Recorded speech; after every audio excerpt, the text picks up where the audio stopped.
Bienvenue pour cette nouvelle analyse de source. Aujourd'hui, on regarde de plus près un outil IA pour le code qui fait pas mal parler.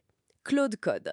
Présenté par Boris de chez Anthropic, notre mission, voir ce qu'il a de spécial et comment bien s'en servir. Absolument. Et Claude Code, c'est intéressant parce que ce n'est pas juste un outil qui complète le code ligne après ligne, hein. C'est ce qu'ils appellent un outil agentique. Agentique. C'est-à-dire? Ça veut dire qu'il ne fait pas que suggérer, il peut planifier et puis réaliser des tâches assez complexes, un peu comme un développeur junior autonome, si on veut. Ah oui, Comme créer des fonctionnalités. oui, ou corriger des bugs un peu tordus, écrire des fichiers complets.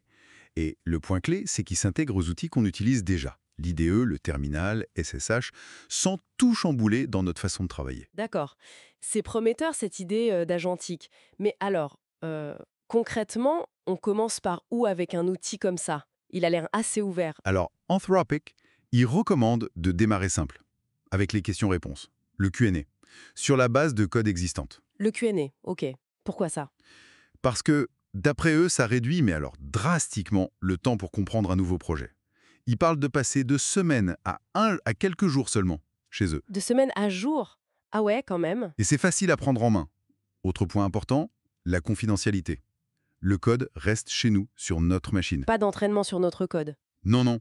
Et pas d'indexation à distance non plus, donc pas de temps d'attente. Mais bon, du Q&A sur le code, il y en a d'autres qui le font. Qu'est-ce qui fait que Claude Code serait pas juste un grep sous stéroïdes? Oui, c'est une bonne question ça. La différence, c'est la profondeur. C'est pas juste chercher où est utilisée cette fonction. Claude Code, il peut vraiment analyser la logique et même l'histoire du code. L'histoire, comment ça? Par exemple, tu peux lui demander d'aller fouiller dans l'historique Git, Ah oui. oui, hein, pour expliquer pourquoi une fonction a évolué comme ça. Pourquoi tout à coup elle est à 15 arguments. On a tous vu ça, non? Ces fonctions un peu monstrueuses. Ah ah. Oui, les fonctions mystères. Voilà. Git, c'est un peu la boîte noire du projet. Et Claude Code, si on lui demande, il peut aider à décrypter ça. Il peut aussi aller chercher des infos sur le web, genre des issues GitHub liées. C'est une sorte d'archéologue de code, en fait. J'aime bien l'idée, l'archéologue de code. Ok, donc on maîtrise le Q&A, on explore. Et après? On passe à l'édition de code, c'est ça. Une fois qu'on est à l'aise. Et là, ça devient intéressant. Claude Code utilise un set d'outils assez limité, finalement, hein.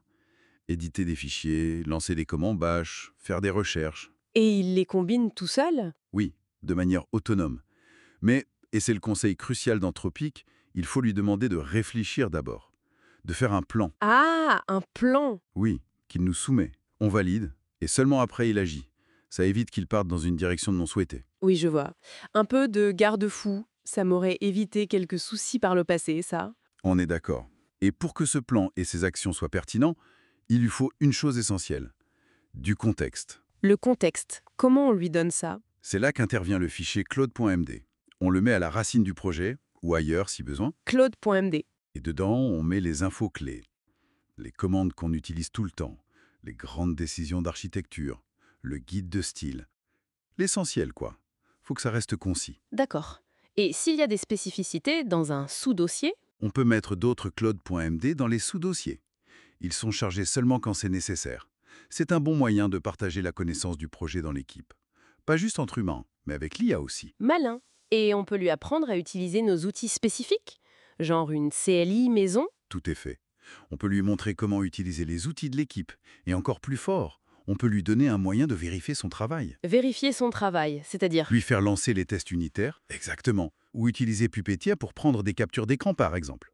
Ça lui permet d'itérer. Itérer. Oui, il propose un truc, il vérifie avec les tests, ça échoue, il corrige, il revérifie, jusqu'à ce que ça marche. C'est ce cycle autonome qui est puissant. Je vois. Mais une question me vient.